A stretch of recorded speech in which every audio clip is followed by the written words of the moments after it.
my channel, right? He was in the background. As the voices said not connected, which can happen. By the way, I never left you hanging in the. No. You're gonna listen. You're gonna listen for a second. You're gonna listen for it. Pull up on the subject. It happens. That's the No. Because I don't care who comes onto my platform. My platform's open to anybody. what you don't seem to realize is the voice issues can happen, and people sometimes don't get onto my panel. It's I'll tell connection. you why I don't like him, Punch. When I started the YouTube, I had 3 amateurs sitting with me and Savvy Monte and my friends. And these guys were cursing bums and trashes on one of the channels called BDA. I went on there to confront them, and he was on there. And my friends wanted to rip his head off because they're boxers. But they're boxers. And these guys were laughing at boxers, calling them bums and trashes. From the day onwards after that, I stopped going to their channels. Because when they keep cursing these boxers and my friends are watching them and they're laughing at these boxers, my friends are thinking, you motherfuckers, you couldn't stand in the ring for 1 minute. And you're calling us bums and trashes. And I went to try and speak to them and say, don't do that. And they start fucking trying to make a fool out of me. So I said, go fuck yourselves if you're not going to respect boxing. Go fuck yourself. And these guys start laughing at me, bro. Oh, so you was holding that in. You was holding that amateur circuit. I've been watching what he's like because my friends are boxers and we've been in the game. And then sometimes I see if they cursing people or calling them trashes or tomato cans. But one thing I like about Mark, he's a fucking educated, boxing, knowledgeable fuck. And that's one thing I won't never come against him. He is very knowledgeable. I asked him about some questions and he mentioned my friend's name, who's a journeyman that nobody would know, but he knew who he was. So I give him that. He's very knowledgeable. Do you want to know what the main reason for that is? Because I'm a former boxer myself, dude.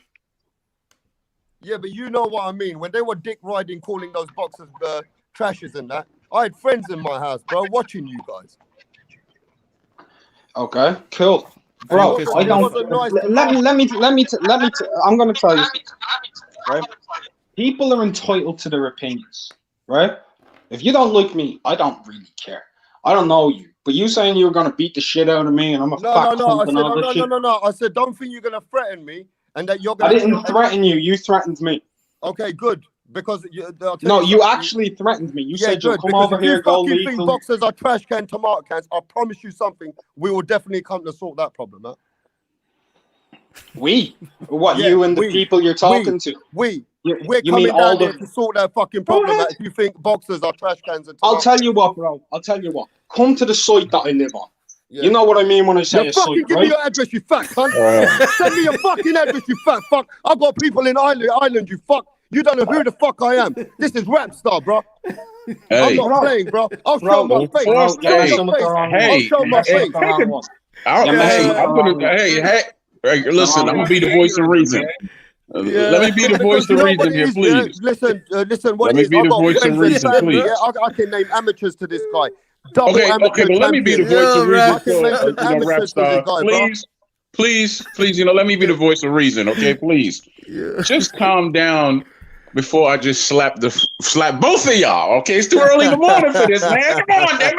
Come on, damn it! Yo, damn! Well, goddamn! Stop it already! I'm gonna help you out. Stop condemning people for the channels that they're on. Just let me save you some time. This is the second time. Nobody want to hear from you, Smoke. I'll come over there right. Right. I'm just trying to help out. Because I think my man's gonna have an aneurysm, and he's like making enemies where he doesn't. You know what happened, Punch? I sent that on a Facebook, and I sent that to. El loco. You know what? That's what this is, loco. Let me tell you what. When they did that, Smoke, I sent that over to a place where about 50, 80 boxers and circuits saw that. They embarrassed themselves. They didn't embarrass me. They embarrassed the game of boxing by calling them trash cans, tomato cans. They're doing it to themselves. They're not doing it to me. I don't care. I love the game. I haven't done anything to myself this morning. It's too early. I don't know what you're talking about. But this is the second time I've heard you blame somebody for somebody else's views, right? You keep attaching the blame to one person when you're really angry at somebody else. It's called misplaced anger. Smoke, what the fuck are you talking about, my brother? Yo, rap star, Smoke just told you that you got some mental illness or anger management. Listen, that's all right. That's all right. Oh my God! What you got to say about that? I'll tell you how much I'm gonna say about that. Hey, listen, Smoke. Let me tell you how much illness I got, bro. I think if you think I'm ill, bro, You need help yourself, bro. Honestly, you need help yourself. You're playing with your mind. I Man. didn't want to say that to you, bro. I didn't say that. They're playing with you, bro. I like you, They're bro. playing with But I you. See know how they're you're on some laughing? blood pressure You see how they're tablets or laughing? whatever the fuck you're on. They're laughing, bro. And you got because I issues, didn't but say it's that. all good, bro. I That's not what still I'm love saying you, at all. bro. I don't It's not think like, listen, I if did not punch say you you had a think mental illness. I'm offended by Smoke thinking I'm mental. No, I I tell you did not. something. No, Look who it's they're coming from, messing bro. with you. It don't They're bother me. messing with you, man. I've seen who it's coming from, but I got love for you, This Smoke. is just Because you love messing with boxing, you. and that's the main thing. Yeah, And I that's still it, like man. Mark because Mark loves boxing too. Yo, And I fucking think you're gonna. Smoke so they got put you in a straight jacket. Hey, Smoke couldn't do shit. I've seen him as skinny as fuck. One little left hook, bro. And one day by accident, Smoke, you fucking showed your camera, bro. You're 65, bro. I call you, bro. I love you, bro. I love you, bro. But Smoke, you know what it is? You try to come with that energy where you want to protect the LGBC all the time, and that's changing Oh my now. God! We Now, converted see you, what bro. I'm saying? We See what I'm converted you, saying? bro. Wait, We you gotta stop converted being you. We mad love at you now, people bro. because of channels. Nah, we Leave got. I know it Smoke. I alone, love bro. You Smoke. got it Smoke. all messed up. It's twisted in your head somehow that it's our fault what other channels do. Hey, Smoke, if you think I'm mental, you need to watch yourself, bro. No, that's Punch messing with you, man. I'm not saying that. I'm saying stop Punch, being why are mad you at doing people. that, bro? I Yeah, say, yeah, I say that. yeah. I'm just telling you what Smoke I'm is gonna saying. tell No, you right now. that's This Smoke. not what I'm saying. Smoke, What do you let mean me tell you English to English something. translation? Come on, man. Stop Smoke, it. Yo, let me tell you something as a brother. yo, Mr. The Hercules fighter, jab, Holmes, straight, Mike Tommy Weaver? Hearns, uppercut, Tyson, right cross, Holyfield, left hook, Frazier, body, McCullough, combination, Sugar Ray, defense, Sweet Pea, endurance, Ali, chin, Hagler, ring generalship, Archie Moore, speed, Roy Jones, power, Shaver, stamina, Chavez, heart, Gotti, IQ, Floyd Mayweather Jr., his trainer is Eddie Fudge. He's a switch hitter. Damn, man. You know what we're gonna have to do next time? You know what's next? No, I want to know what Unravel was trying to tell me about this Build a gym. female Tell me boxer about next. the fucking gym, bro. No. What's next? We're going to do it probably tomorrow when I go live with the Anthony Joshua. Well, that's later on. Shit, I'm gonna get some sleep. What we're gonna do is we're gonna create his opponent, the best of the best, and we can't pick the same names. Got it? Who's it? Yeah, I'm down. I'm down. No, we're gonna pick this guy's opponent, but we can't pick the same guys that we pick, like in the category. So why are you gonna make the opponent weak then, bro? No, it could be strong. I know. There's a lot of Because fighters there out was a lot of them that was half and half, or we probably couldn't agree. Well, you can imagine Ernie Shavers as a hardest puncher against someone like Sonny Liston or George Foreman, so they can definitely categorize between each other, right? But but you can't mention that's it. These names already taken. That's it. We can't mention Ali on the other fighters. We can't mention Sugar Ray on the other fighter. Look, but there's a lot of fighters that we ain't mentioned. But I don't want to fuck up the game too much. Mark had what's it called? He made one of these things up, and then I said to him, "No, you need to ask Punch." So what happened to that? He was talking about calmness. Did you choose the fighter for calmness? I think it was James Toney. Was it James Toney? And damn sure was James Toney because it can't be Rap Star. Yeah.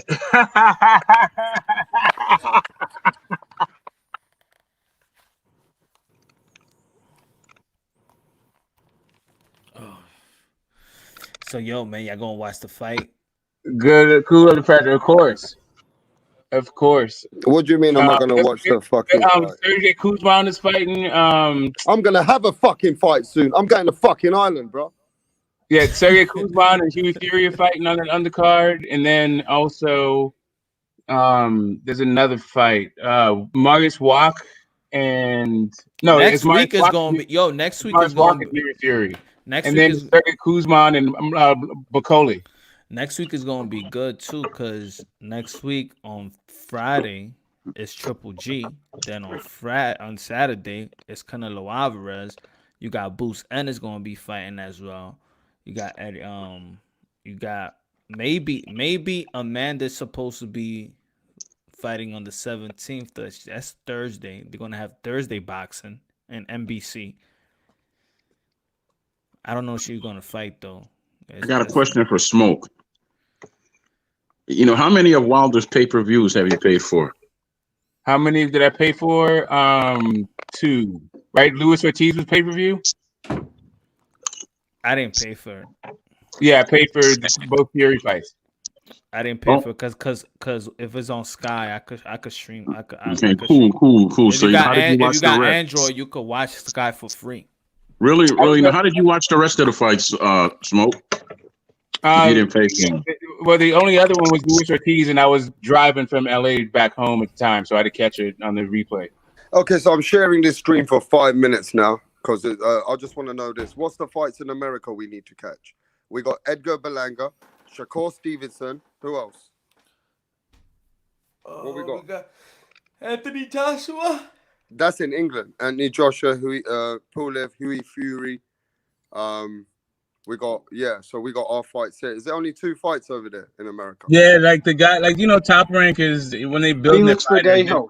Verdejo versus Nakatani. Verdejo Nakatani. That's actually maybe the fight. Yeah. We got the Nakatani fight to watch as well, right? Yeah. So what? So wait there. I know Punch ain't gained live for all 4 fights. I know that. I am. Huh? Oh yeah. I am. Hey, you know when is this rematch going to happen between White and Povetkin? I understand he got COVID, but when? Anybody know? January 23rd, I think, something like that. Okay. Yeah, he's going to knock him out. White's going to knock him out. All right. I picked Povetkin too. That was a gutsy pick that I picked. I'm picking White. Oh, I was talking. I haven't made my prediction for the second fight. I don't know, guys. I just Dillian White is just too wide for me. Too wide. What do you mean, his punches? Yeah, I don't like the way he cocks that. His punches. I always be like, yo, this dude's gonna get caught. He has some shortcomings, but you know, he was winning that fight before he got caught by a brilliant move and he threw that uppercut. That was a brilliant move. I don't know any other heavyweight that could do that move. Any other current heavyweight. He did. Can you name one current heavyweight you think that could do that move and pull it off? I think to be honest, that's a basic counter. It seems basic, but it's not. Like, you know, who else in the heavyweight division could do that right now? He shot the right hand. He shot the right hand and he slipped and stepped over. Boom. Yeah. But I'm saying, you know, what other heavyweight could execute that move so smoothly? I think Anthony Joshua could have done that. I mean, and why do you have to do that move? There's any number of moves that could have knocked Dillian White the hell out. Yeah. But he was only knocked out by that move, Smoke, and that's the facts. That's why I'm asking. No, he's knocked out by a different punch altogether. Anthony Joshua. He was knocked out in the Povetkin fight by an uppercut, Smoke. That's the facts. I know he was. That's what we're talking about. We're not talking about nothing else. That's why I'm asking. That's why I'm asking. You know, what other heavyweight could execute that move like Povetkin did? What other current heavyweight could execute Michael Hunter, but I don't know that he has. Michael Hunter don't have the power. Right. So, but you said who could do the uppercut and then have the same effect, right? So, that shot like that, maybe Joseph Parker. No, maybe Joseph Parker had his chance. But we're talking about if he could do it, not if he had his chance, right? He did knock him down after being knocked down twice, right? No, but one was a headbutt. I know that, Smoke. I know Michael Hillis was a headbutt, but he went down twice. For his age to have the type of reflex to counter that shot is very impressive. Also, he's only 40, Smoke. He's never been beat up. Punch. He's never been beat up before. He's only 40. Oh, that Vlad fight was pretty bad, and also AJ. AJ was that was actually one of my favorite performances from AJ. That Povetkin fight right there. Hey, talk about not mine because AJ got hit too much in that fight. He did. He got his nose broke, but Pavek is not an inside fighter. He had to like reset and then wore himself out once he saw AJ was hurt, and then AJ but at the time made that adjustment with that jab to the stomach. Nice work. Absolutely nice work. D-Ray, Ali was endurance, and best chin was Hagler. He's actually one of the best current heavyweights of the day. He's actually one of the best current heavyweights of the day. This fighter is a lightweight. Is a lightweight champion. Right here. We got to give him a name, and then tomorrow we got to break down his opponent. And what are you doing out of this? You're gonna make a game out of it? Make a game out of this, man. How are you gonna make a game out of it, bro? I'm a create, man. I'm a creator, man. Just come up to my head, man. I'll tell you what we should do. We should all get PlayStation 2 and get Fight Night 4. Is it 4 or 3 with Roy Jones on it? Yeah. And then we could go online when we create a fight and go online. I'm knocking all of y'all out, by the way. I only play for money, though. I'm knocking all of y'all out. I'm telling you ahead of time. Because think about it, right? If Mayweather, let's say Mayweather IQ, who's on the other opponent? Who's the IQ? James Toney. No, we already have Leonard. James Toney. Sugar Ray Leonard.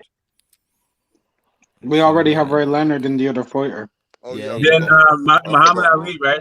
Nah. We already have him taken. too. You can't pick the. But not his mental. Like no, all new Charlie names, Borley. everything for every single category. Oh yeah, that's right. We picked Archie Moore.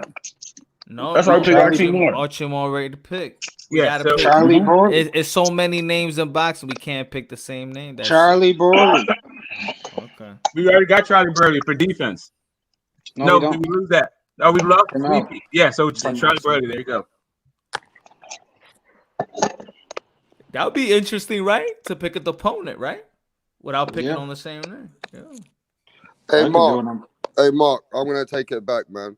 You didn't take the piss out of fighters on BDA. It was the other guys, but you were a little bit laughing in the back. But you kind of all right, man.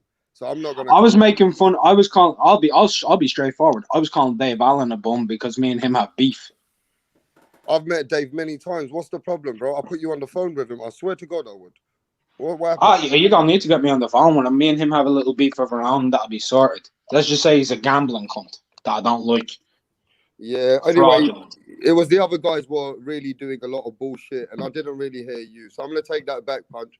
He wasn't really the one who was putting the fighters down like that. You know what I mean? I don't want to just say something for nothing.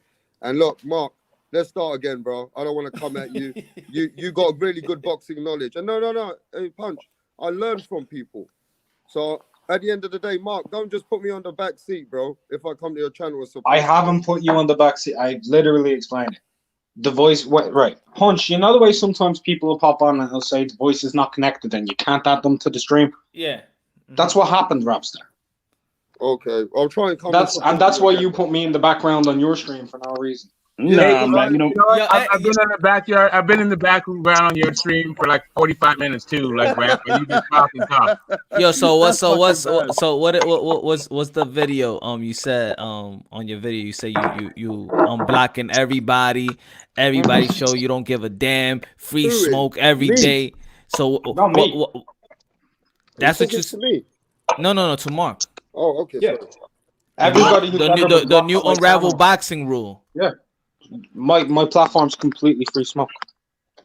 Okay. I can say this, man. You have to be a real pity person to put someone in the back room because they disagree with you, or to mute them because they disagree with you. You got to be real pity. That's not me at all.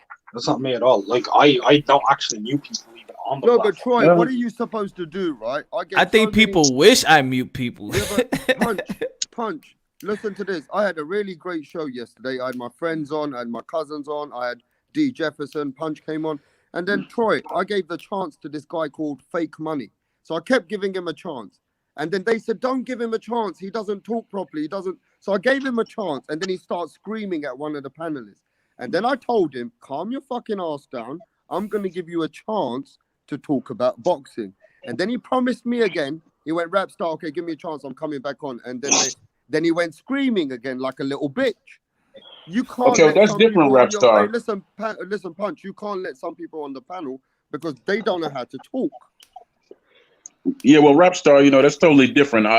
That's not a difference of opinion. That's someone being ignorant. I'm talking about if you and I are talking, just how we talking, you just don't like my opinion, so you're gonna mute me and put me in the back room for that? Yeah, but that's what they do to you, bro. They put you on the back. But it's funny that you say that, rap star. You just went on a rampage right now. Yeah. Yeah, no. I went on a rampage against somebody, though, right? I'm willing, for Punch, I'm willing to have a conversation about it. But don't come on. No, but look, Punch, look at this. Look at the difference. Look at the difference. You're a bitch. You don't like Devin Haney. You're a bitch. You don't like Devin Haney, motherfucker. You're a bitch. I want to kill you, motherfucker. You're a bitch. How you meant to talk to that guy? That's a whole different guy to rap star, bro. Well, that's different. When someone's just coming on and just screaming like for no reason, that's actually rap. No, that's actually rap star. With a Yankee accent. That's what. You're next. Don't think about that, bro. The man's crazy. Yo, rap star is funny. Hey, listen, I like having fun, bro. That's his Stringer Bell accent. That's what that is. Hey, you know what? I'm gonna just say as it is. In the pandemic, I sold one. I like the wild Mark. I like when Mark turns up too. I'll be honest with you. I thought about starting a podcast, but I'm just not that interested to do it. As y'all can tell, I don't smoke. Start a podcast because he speaks so much sometimes. We definitely got to get him a podcast. I've been wanting to ask Smoke for the longest time to do a show with me once a week. How about when you do the broadcast right on your StreamYard, but you don't press live, you actually press record and then record it, and then you just I could just make it a video. Because you could just record the audio.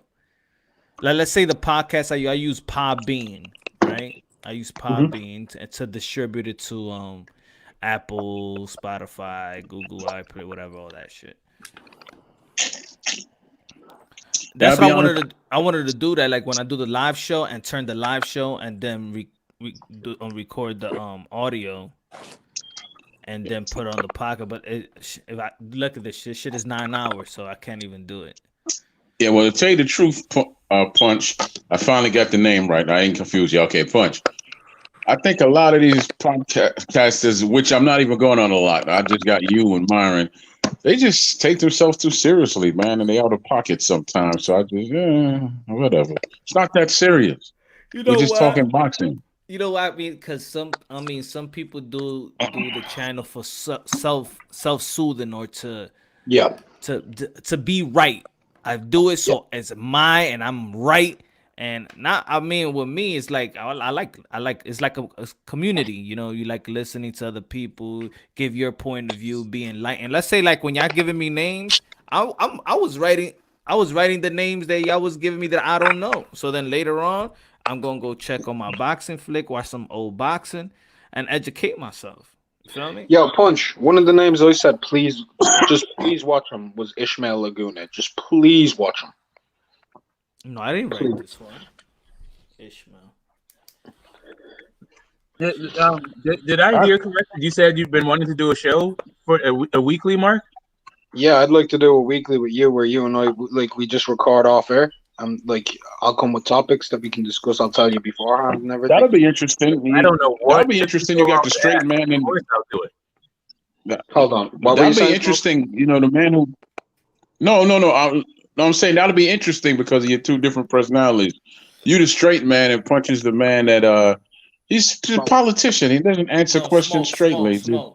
Smoke. Yeah. Yeah, so I don't know it took so long to ask. Of course I'll do it. I'd love to. Remember when I asked for the hangouts? Remember when I asked the hangouts for a long time ago, and then I got busy.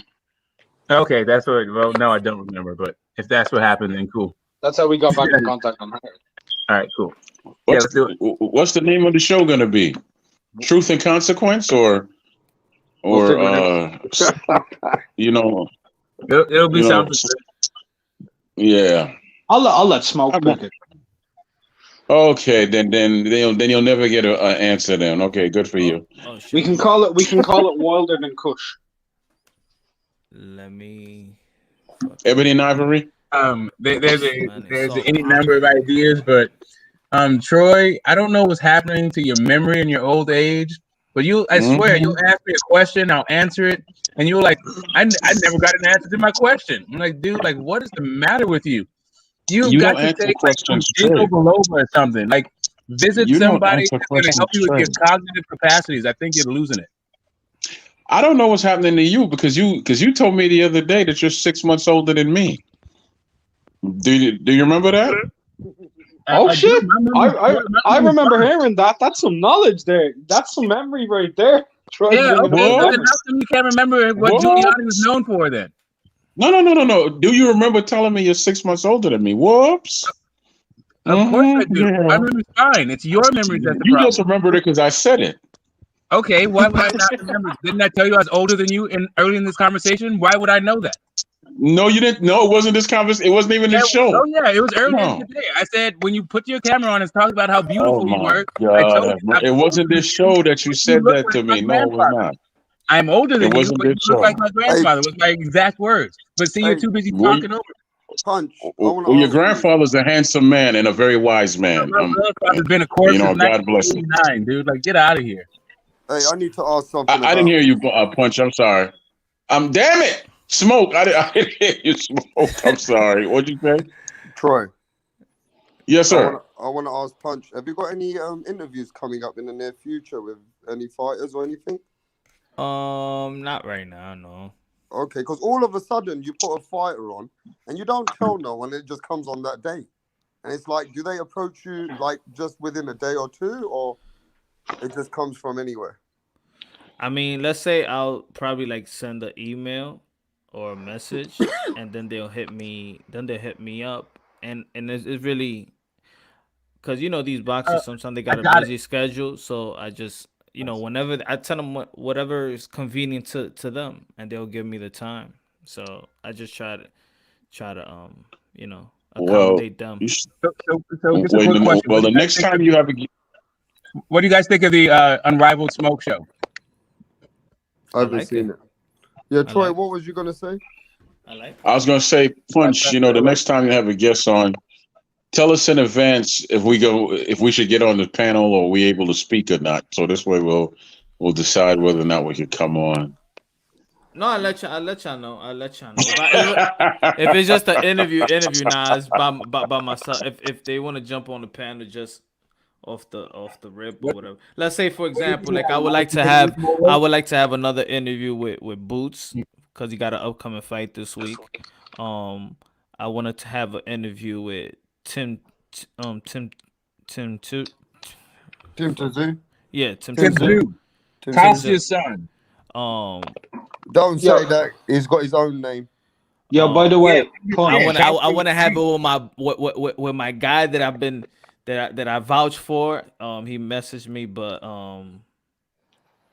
he said when he's ready, Boobo Andrade. Hey, I like to see. Yeah, that'd be interesting. I like to see Edgar Berlanga one day. Yo, Punch. By the way, if you're interested, I've got an entire contact list of fighters.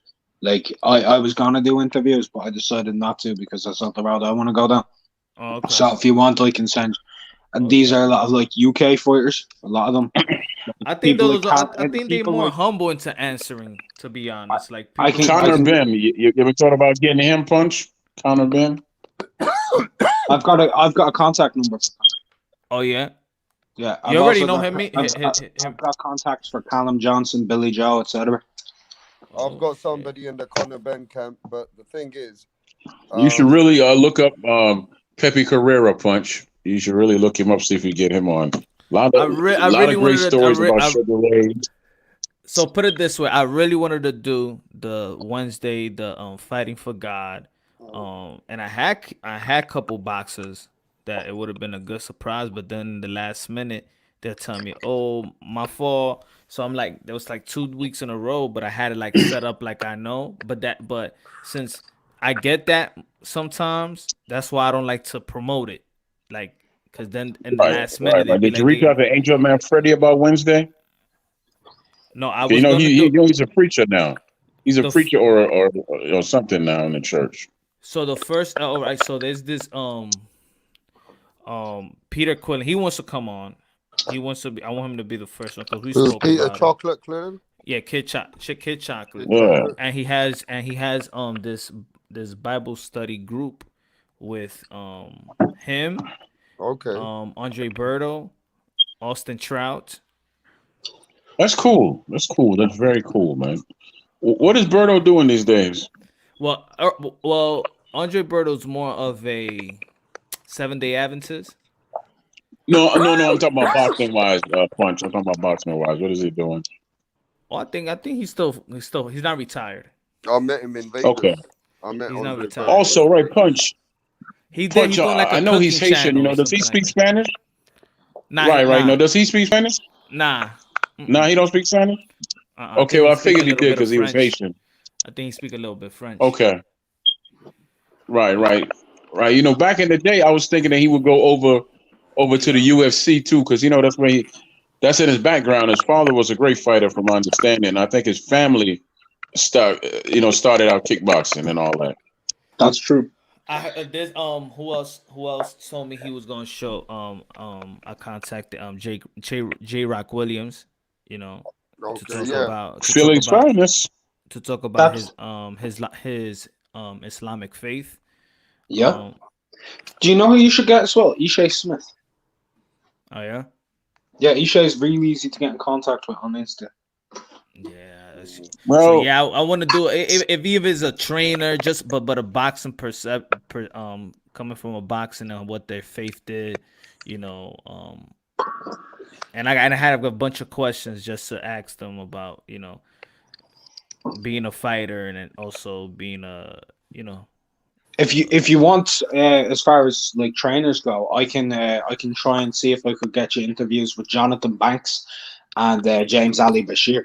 Oh, I need Jonathan Banks because I interviewed him on when I did the Steve Rose. No. Which one did I win? The Circuit of Everchenko. Yeah, the Circuit of Everchenko and Triple G press conference. I did an interview with Jonathan Banks. Yeah, I can get you Jonathan Banks' number. I can also get you James Ali Bashir's number. That's a man who knows a lot. Yeah, he cool. I want to get Andre, their Circuit of Everchenko's trainer, because I spoke to him that day. Who else? Now I'm in my grind, man. I'm just trying to get my grind, my brothers. I want the main guy. And then on Fridays, what I wanted to do, and I wanted to just talk about old fighters, like old flicks, and like talk about old fighters, like education type of Friday talk. So I wanted to do Wednesday, Fight for God, Thursday, Happy Hour Thursday, and then Friday, you know, like a simple, you know, like a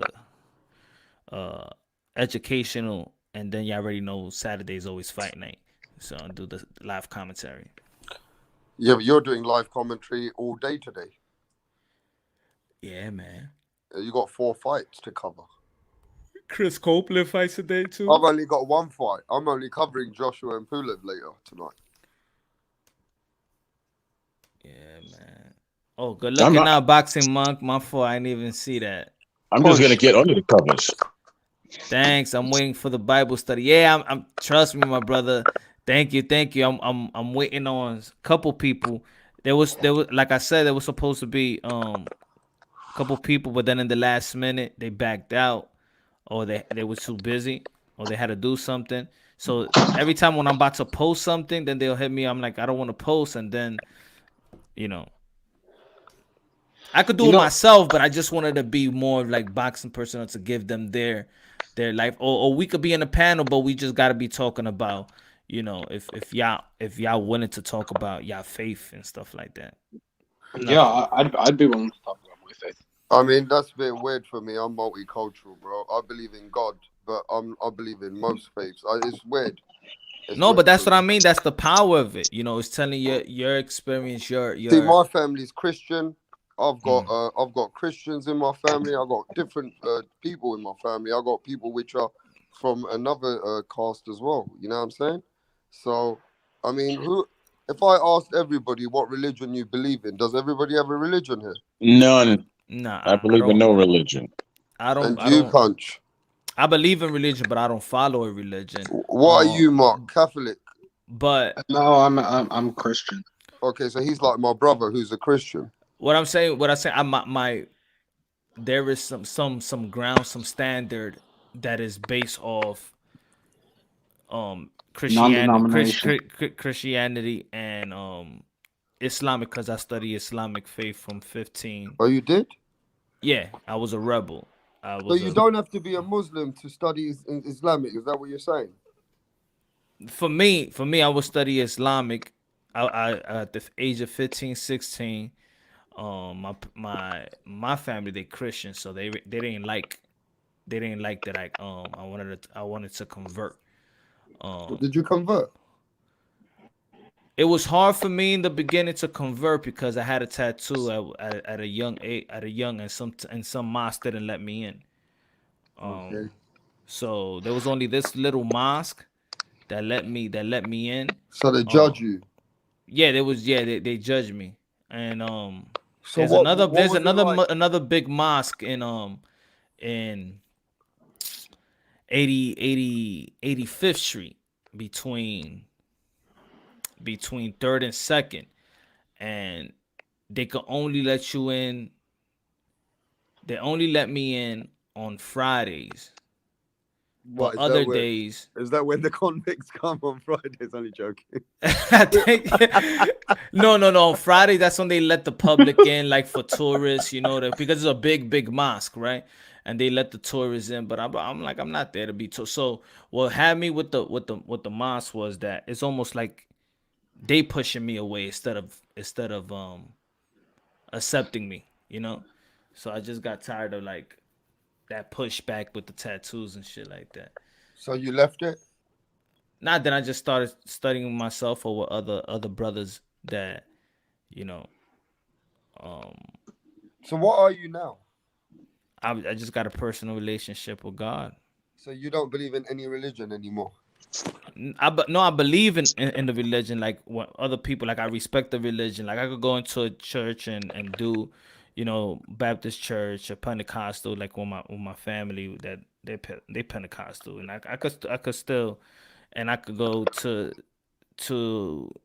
a mosque, but I'm more. If I had to put a name to it, I'd probably be like more Christian than anything. But I respect the Islamic faith. I actually love the Islamic religion. I actually do too, as well.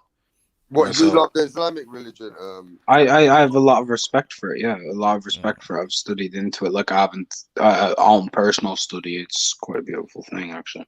Yeah, like what is one thing about, for me, in my opinion, with the Islamic people, that they live it. I'm talking about the people that I met, the real ones. They live it. Of course, there's people that's just in and out, and they say they're Muslim, but they really, But with Christian, I'm just gonna keep it real with you guys. My friends which go in jail, say if they've been to prison, it's better to be an Islamic faith in prison now, because you get a lot of time off certain things in jail, and you can get to do a lot of things with the Muslims in there. But when they come out, they don't believe in it anymore. So some of it's fake. No, I think, like, let's say they don't pimp it. They don't pimp Islam in they don't pimp that religion in, on TV with the media. But then the Christian, they pimp it out like with these celebrities, and they get in the fucking ward and they get butt naked at the same time and be like, I want to thank God for everything, and Jesus Christ is my Lord and Savior. Yeah, get out of here, shut up. Like they pimp the religion more. They pimp Christianity more than they do Islamic. What do you mean by that? Islamic is looked upon a bit negative, isn't it? Like pimp, like there's fake the fake preachers, them Hollywood preachers, and they pimp it. It's out there, like they pimp it out. They use it, but with Islam, it's like, nah, you ain't gonna use it like that. It's not pimped out to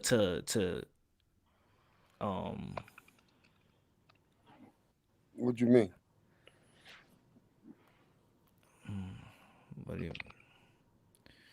You ain't gonna see no bunch of TD Jakes and Joel Osteen. You ain't gonna see them Islamic preachers like that. Of course, you got the Louis Farrakhan, right? But Louis Farrakhan is high, he's not commercial. He's just highly, respected.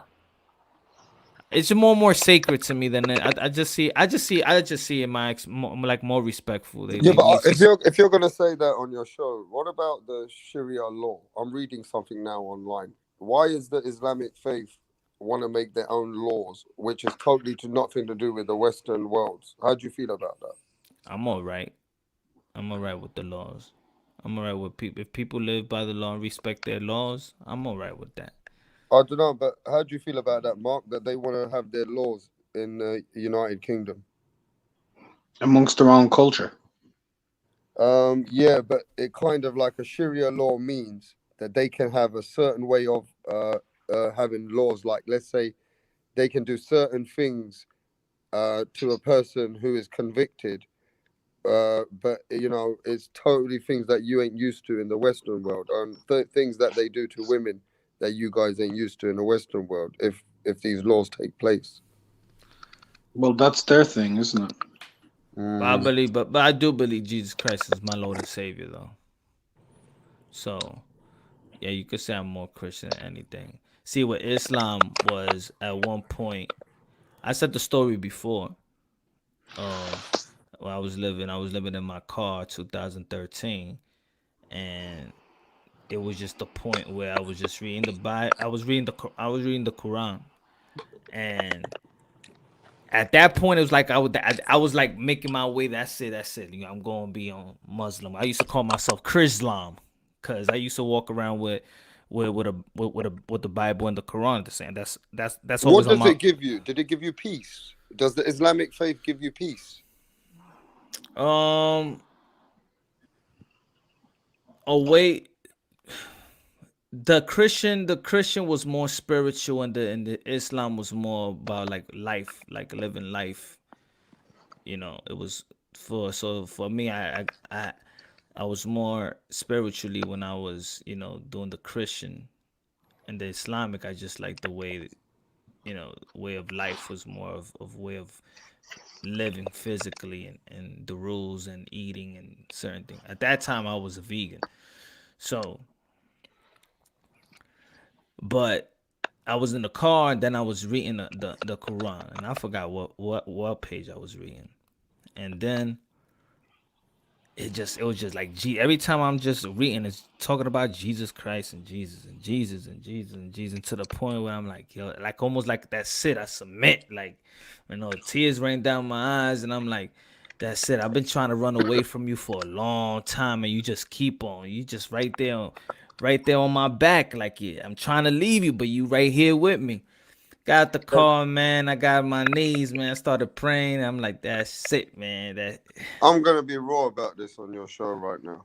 At the end of the day, every time people go to faith that I've seen in my life, I'm talking about my generation, people which are younger than me, it's always at their weakest in their life. Like, I love Islamic faith, I love Christianity, I love all faiths. Okay, it's true. Right? Why do I always see some people always reach out for or cry for God or religion when they're at their worst conditions? But let me tell you this.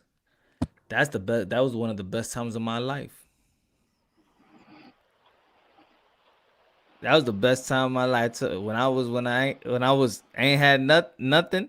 Sometimes, all right. When you have nothing, it's almost like I choose to be like that. That was just a situation where I was just down and out. But I was always like that. I was always on some searching. I was like that since I was 15. So it wasn't because I was down and out. I was always on that.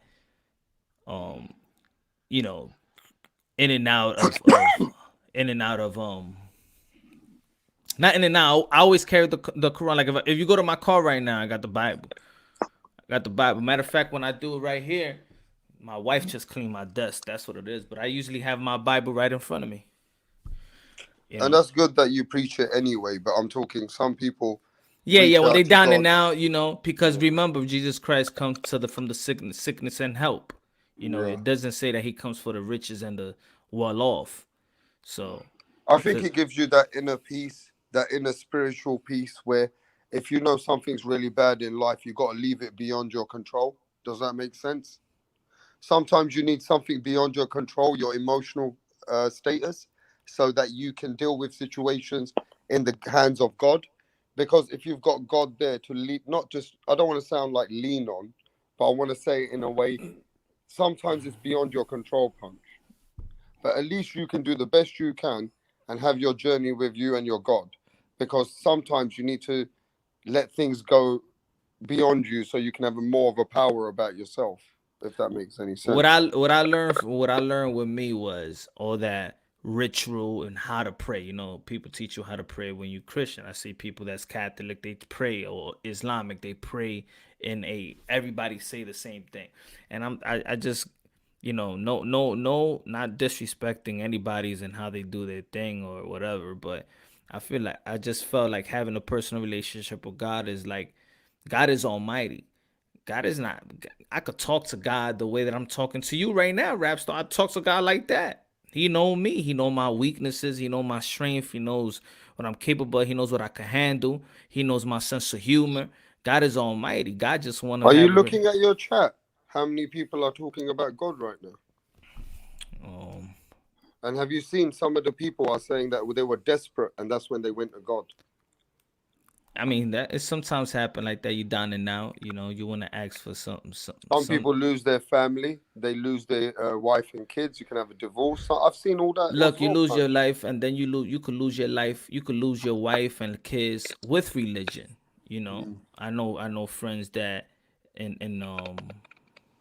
that are Bosnian, and they had that breakup in Yugoslavia.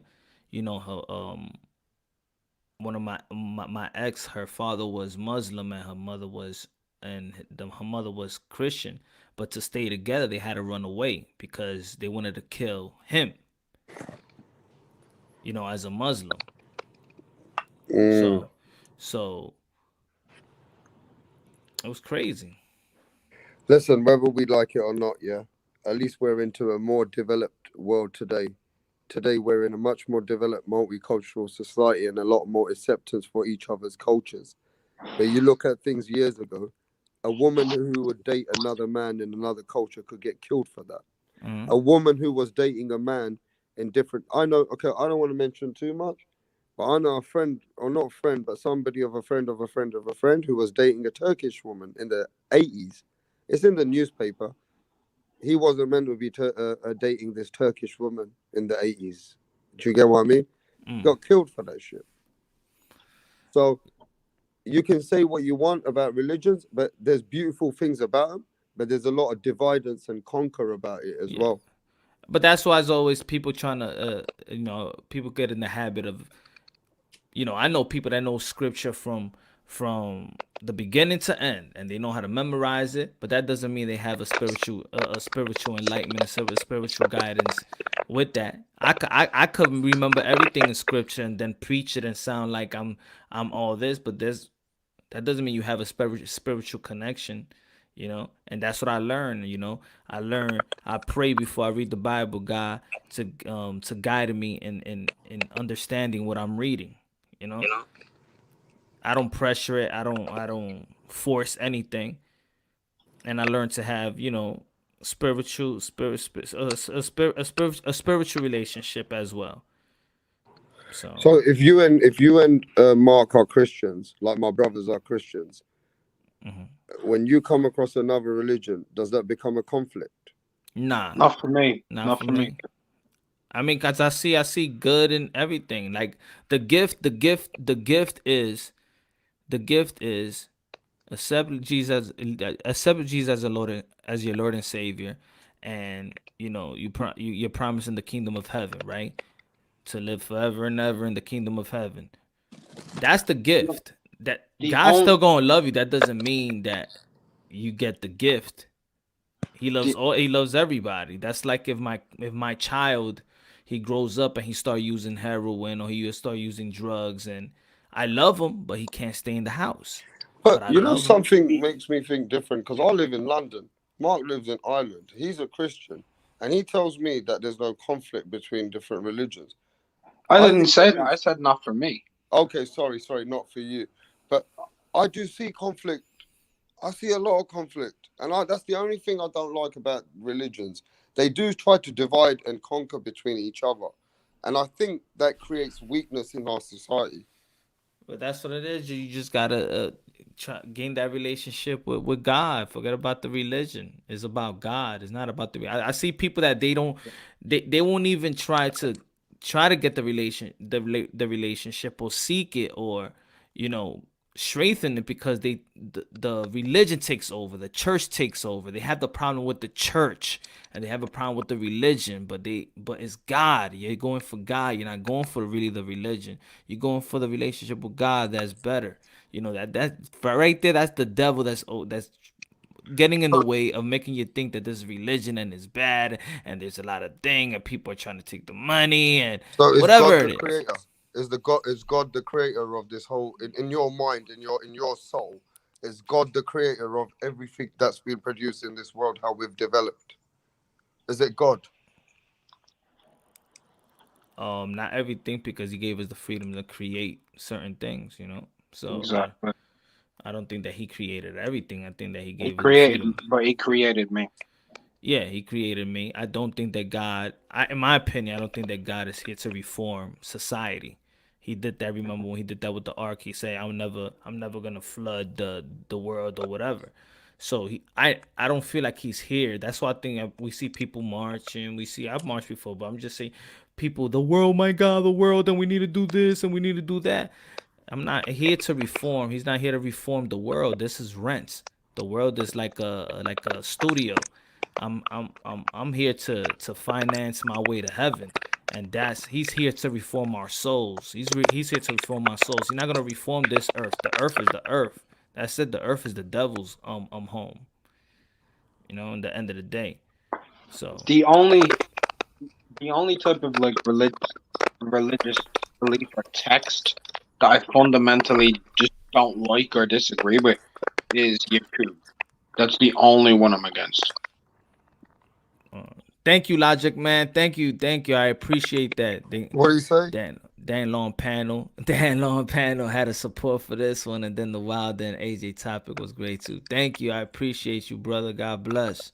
Yeah, one of your subscribers just put a message. He's saying, "No, Rapstar. If it becomes a difference between people's religion, it's ideology. It's not religion." Yeah. But yeah, sorry, go ahead. Yeah, that's the only thing that I don't specifically agree with is Yaqub. Because personally, from my own standpoint, obviously, my skin color will probably help me with this one. I can't stand that fucking text. What? What can't you stand? The Yaqub. But my country now, Punch, every Sunday, right, in Hyde Park, they have all these religions coming to preach to try and show which religion's better than which religion. And it's kind of pathetic. You go watch them on TV, right? It's like one guy shouting to be this, one guy shouting to be this, and then they're shouting at each other. And some of the conversations are just totally stupid, bro. I'm sorry, mate. Go watch it. It's called Speaker's Corner. Oh. You'll see it yourself. Yeah, I mean, to be honest, in their religion, it's just like the boxing world. You see a lot of people debating. You see, this is you will catch a Islamic debating with a Christian. You will see the Israelites out there trying to debate and battle, but nah, man. I was born going to church, so from the rip, I was always curious and reading, and I'll go back to the pastor and I tell him certain things. I had like a slick way of asking questions, and he had a slick way of answering, but I call his slickness, and it got to the point where every time the answer was, "But you gotta have faith. But you gotta have faith. But you're questioning God." I said, "No, I'm not. I'm not questioning God. I'm actually going through the scripture. Look what I'm saying." But then it's like, I don't know, man. You ain't giving me the type of you giving me this. You gotta have faith stuff, but I'm asking you some certain questions for guidance and about. So, I remember I got my grandma's pastor tight. He's like, "This kid is too curious. He's asking too many questions." I'm like, well, you gotta answer them, boss. I think a lot of people do reach out to God a lot more unfortunately, in sad times and in pain. It is what it is. That's You know what I get the most? I get the most like, yo, but how do you talk to them? And I think that's what it is that people don't even know the introduction. They don't even know how to approach it because I think they go because I've talked to people because they be like, yo, you don't even look like the type. You don't even look like the type. Really? Really? And I'm like, and how do you do it? How do you start talking? I'm like, just like we're talking right here. You're probably just thinking that you got to get on your knees and do this, the same. If you Catholic, Santa Maria, Madre de Dios, and it's like, nah, that's for me. That's not talking. That's just repeating something. So would you say having God in your life more gives you more wisdom of things that you might not be able to reach yourself? Yo, I'm rich. I'm wealthy, bro. Because you're in touch with God. Because I got God, man. To be honest, I don't even pray. I just think. Like I'm rich with God. That's when I told you when I was homeless, that was the best time of my life. That was the best time of my life for that little short period of time. Best time of my life. So look, no, I actually needed to take that back. When we do great things in life and we do, provide good things to our family, sometimes we say, thank God. So we do remember God at our best times too. We remember God when we have great times coming in life and we want best for our children or something else. So we do thank God for appreciation as well, right? Yeah, I'm wealthy in God. I'm rich in God and I God. don't know what happened to Smoke. Doesn't Smoke believe in God? Because this is the first time I've ever seen him this quiet in my life. As soon as you mentioned God, because I got the Holy Spirit got a hold on him right now. I don't know what happened to Smoke, bro. It's right there. I can't eat some food. Like now, I gotta not have God and stuff. And what the hell? You want something for a second? Damn. The Lord had a muscle on had a muscle on Smoke, huh? Mm-hmm. And Troy don't say nothing. Mac and cheese, avocado, little cranberry sauce. What? Yo, but we gotta save this conversation on a Wednesday, man.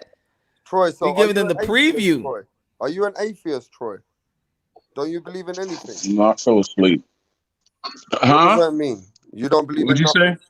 You don't believe in nothing, Troy? No, I believe in God. Now leave it at that. I don't need a religion. I just believe in God and leave it at that. You have your own personal relationship and your personal beliefs, right? Yeah, that's it. I don't need a religion. Yeah, I don't need no religion. That's a spiritual connection between him and his Lord being.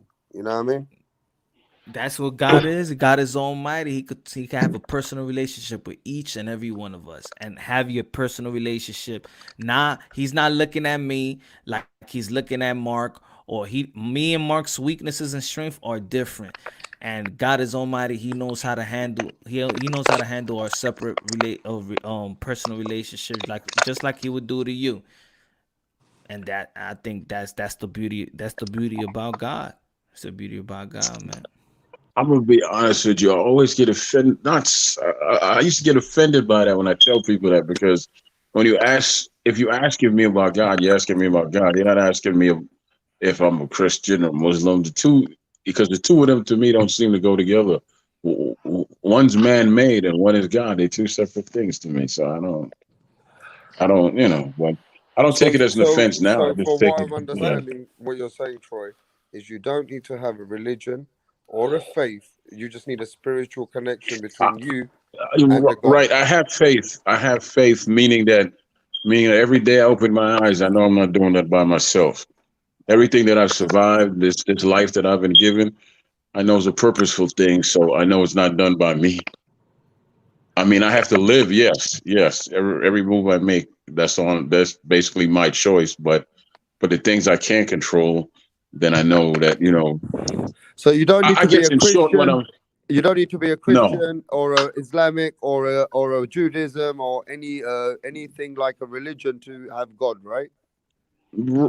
Well, that's something else. But my simple belief is right. But my simple belief is that there is a God, but I have free will. So, I move how I choose to move, but I do know that in time I'll answer to something or someone, and I'll leave it at that.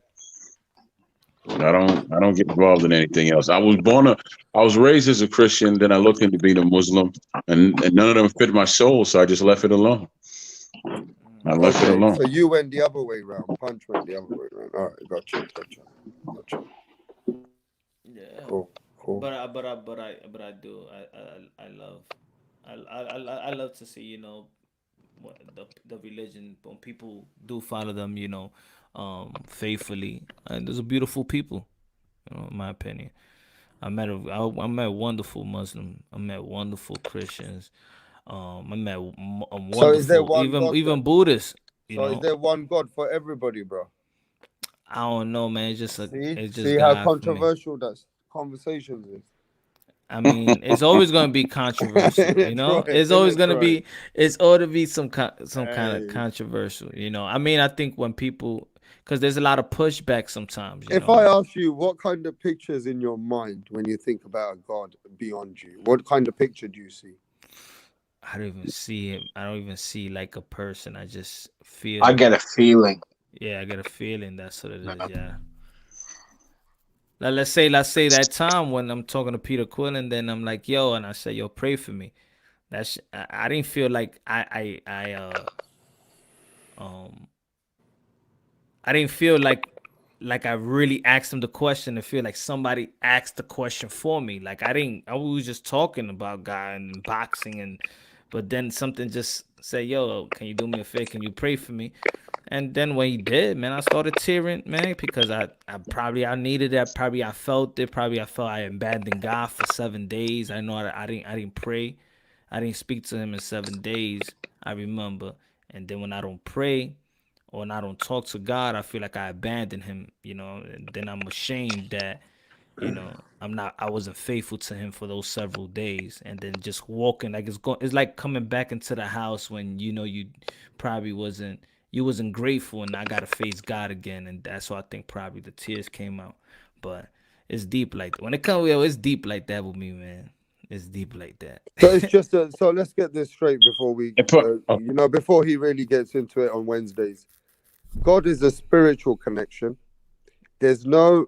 Nobody's ever seen a God, right? From what I believe. There's nobody's ever personally been able to capture that and say, yeah, that's a particular God. It's a spiritual connection between a human being and beyond their own journey, beyond themselves. So any connection between you and beyond yourself, which gives you that feeling, is a God connection.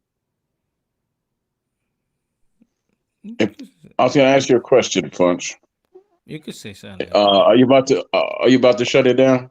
Yeah, you about to shut it down? Yeah, almost. Okay, because I think Boxing Monk should come on and just ask me what he wants to ask me, because I can't do it in the chat. What does he want to ask He's telling me I'm wrong about my beliefs, so I just want him to ask me what he wants to ask me. Hey, you can't just say that to a grown man up here. Come on this channel, bro. This is free smoke. Yeah, send him the link. Breathe easy. You can't say that to Just go ahead and breathe easy. And listen, Troy. No, man. We gotta save this for Wednesday. Boxing Book, good looking now. Send him the link, bro. Nah, man, it's gonna get, man.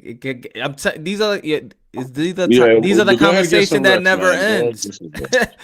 No, but man's telling another man something. You need to come here and tell him, bro. Come on. It's only gonna be one. You gotta say Wednesday. I don't know. I mean, this is a very, very touchy subject for other different people. That we gotta leave it Wednesday, yeah. Wednesday. Punch needs a rest, man. Punch. For nearly 10 hours. Go ahead and cool your foot and rest up, man. I don't think I'll be here. I'll probably listen on Wednesdays because I don't believe I should join in. I'll just listen because you learn more by listening than by talking. So I'll listen. Yeah. And and if y'all need to check me on something, then check me because I'm trying to be a better person every day. How could you check anybody? That's their belief. That's their belief. No, not check me like in God. Check me like in whatever. You know what I'm saying? Like check me in whatever. You know. No, we've always got to check each other because we're always learning to improve, to be knowledgeable, and sometimes we make mistakes on the way. We might not agree to the mistake on Monday, but Friday it makes us better to understand it was maybe a mistake, or we need to think about it in a different way. So exactly like that, like or educate one another. I mean, it's the same thing as the boxing community, man. If we talk about boxing, give each other, educational. Like I'm open for. I'm all about education, man. I don't got no ego, bro. just keep pushing the single dads, man. I don't want to tell my people my personal stories, but I got kids. Now Keep we pushing- good. keep pushing the Now single we dad talk thing, about that. Now we could see things like 'cause that. I'm We talk into that. about it like that. Yeah, I'm I a like to single have. dad. I didn't want to tell everyone, but I am a single dad. Are you going to talk about that on Wednesday? Yeah, man, we could talk about that. Okay, good. Then I'll chime in for that. I'll You're a chime in for single that. dad, yeah? Yeah, Yeah, I have 4 man. children. They shut they shut yo, trust me, Expensive, man. they Quite shut everything expensive. down, man. They have shut I told you they shut 4 Twitter pages down. They shut down all Facebook I ever had. They shut down my website that I had. It used to be called thetruthhurtsouch.com, and I was going ham on the family court system and think they shut everything. I'm telling you, they shut You've been everything. departnered? Huh? I said you've been departnered?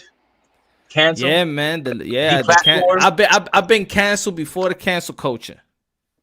That's the same with me, Punch, because I started a page on Facebook called Daddy's Lounge, and every day I would start positive conversations about fathers. It don't matter, just fathers. Somehow I got blocked, and so I started another one, Daddy's Lounge. Somehow I got kicked out and blocked. I have no access to it whatsoever. None. I'm telling you, they be looking. I'm like, damn, yeah. And I be having. It was one time I did I led a protest. I led a protest with another fatherhood organization in New York, and I was disappointed, bro. You know how many fathers showed up, and we planned. To be honest, we planned on having like almost 200 fathers. You know how many fathers showed up? 6. Well, Holy shit. Well, you know what? That's just people do that. They talk a lot that they know show up. It's a start though, man. Because I live by a simple motto. Some will, some won't. So what? Hey, Shouldn't stop listen. you from doing what you're gonna do. Do it. Do it. Then I'm like, it's something, and I'm saying in my mind, like, damn, man, we have collectively, it's like we collectively, I see that we're letting ourselves get beat by the system. Yeah, facts. Like just beat, like fuck it. Here's the money, and I see the kids when I want, but I want to see my kids, but I don't want. But if I get close, I don't trust myself getting close to you. So just take it, and I give the money, and I see them when I see them. Like there's a lot of like guys like that. Like they want to see their kids, but they just can't stand the woman. They sometimes I've met dudes that. They can't even see themselves next to the woman because they feel like they're going to do something. So they're protecting themselves from the woman not to see the kids, but it's because they can't be around. It's crazy. I have a whole story too. Me too, bro. But everybody in the chat, man. And I say this, and I say before I go out, the best thing in my situation that I did that a lot of fathers don't do, is I let my son see everything, and I told him everything, even when he was in the age, let's say 7, 8, where you think he don't understand, but I told him everything, let him see everything. You know what? I do that, and my kids are 30, 19, 18, and 16. They all got the same mother. I was married to their mom, and things just didn't work themselves out over X amount of years. But, they all turn to me for different reasons. My daughter, she's the oldest. She'll turn to me for advice for men and some other things. She's very strong-willed. Her brothers, on the other hand, they need guidance. They're all over 6 foot, 6'6", 6'4", 6'2", and they all just need some guidance. Because, you out here in this real world, I told them, you got to have a real plan. All I'm saying is, you gotta have a real plan, baby. All I'm saying is, everybody who's a single dad, and anybody in the chat who's a single dad, please stand up. And the ones who are standing up, salute to you guys and respect to you single dads, because I went through a lot for my first son. And let me tell you, man, it wasn't cheap. It was expensive. I know it's not a nice thing to say, but the lawyers and the attorneys, they fucking start to bring you down, man. These lawyers, Yeah, man. they all under. They And let me all in tell the you, thing. listen, I don't want to talk personal, Punch, but I had a property in my first ever time when I had a baby mama, and me and her were married, so she wasn't my baby mama, but that was costly to me because at some point I had to spend a lot of money just to be around my children. Now, if I walked away from that, I would have lost the rights to see my kid, and some men do that. Some Yeah, men run because they away can't. from shit like that. Yeah, because they can't take it. You know what I'm saying? They You know can't. what I mean? You know, because there's one thing that I also notice about us that we don't have that sister circle. You know how that sister, like girls, they going through stuff and they get into that circle. For men, we don't have that because sometimes it's like it could be embarrassing. Like we don't have the group of men that we just talk and vent out like because we have this pride and we have this we got to be the protectors, and when they strip us from our children, they tamper with our money, they tamper with our fatherhood. How much percentage do they take from a single dad in the United States if you're earning more than 100,000 a year? I think it's about. They're gonna take a lot from you. I think if I'm not They're gonna take a mistaken, it's more than 28%. Go check it I out. think it's 30, isn't it, Punch? About 30% then, right? I'm in a different state than you, and that's Punch. after tax. So you would have to give your woman 30,000 to take care of one kid a year, right? Now you think And that's about not it. alimony. And that's not the money that you spend on your child when you see them on the weekends, have trips. Now you're separated, you got to provide your kid different things to school together and different. I think in America you guys got to pay for medical, is that correct? Yeah, that too. 51%. You got to pay the 51%. We don't need to pay for medical in London. Yeah, I think the United States is the only so-called superpower that makes people pay for medical insurance. I've always had an issue with that. You got a bunch of politicians who don't pay for health insurance telling you how much you should pay for health insurance. I've always had an issue with that. Yeah, they can take a man down. Y'all think I'm playing around? Wow, it's 2024, man. We're gonna bring the family court system down. Vote for me. I'm telling you. Yo. I saw Fight Club. Yo, I'm telling you. That's if we're still alive, Punch. Huh? That's if we're still alive, Punch. Hey, what's up, bro? What's up, Repstar? ¿Cómo estás, pa? Who's that? Yo, man, I was thinking this, man. This is like this, and this is something that we're all guilty of, man. This, like, getting involved too much in boxing, man, because we're idolizing. And at these times, we're not supposed to do that at all, man. Because this is like Punch said so many times, they're modern day gladiators. So what gladiators are? They fight for Rome on the Colosseum to distract the mob, and that's exactly what they're doing, man. They're pulling like bullshit, like laws and shit, restructuring the whole social system. Trying to put the mark of the beast, the vaccine in everybody. So this is why this is wrong, man, because we're enabling the devil, the beast, the dragon to keep everyone distracting, to keep everyone distracted. And I'm seeing this so much because, eso es lo que tenía que decir, güey. Yeah. It's true. I agree with you 100%, man. That El Jefe. No. And you know what? We will always be, no matter what comes in our life, as long as you got spiritual power and you got God in your life, nothing can touch us, bro. Yeah, but I'm telling you, man, this is what they try to do. They try to take the man away from the house, man. And that's what they do. They trying to take the head of the chicken. They trying to take the head of the family. We're the head. That's the way we're designed. And the powers that be, the way they have this all thing strategized. That's when they get to our women. That's how they get to our children. Because when you have a father in that home, and he's doing what he's supposed to do, a leader and a provider, and that nothing could penetrate that family. Yeah, it's divide and conquer, man. That's the most intimidated family is when they have the father in the house. Yo, you can even tell by when there's a delivery. If I get a delivery from Amazon or FedEx, even when they ring the bell or they see a man, it's a different feeling. As they, you know, your woman also feel different. She feel protected. She feels okay. You know, we got to go back to the nature of God. You know, when it comes to family, and you know, I think that's things that we should talk about as well. Yeah, man. God bless everybody. God bless everybody in the chat. God bless everybody in the panel. Yo, D Hodges is in the building. Ronald Finkley's in the building. Boxing Monk.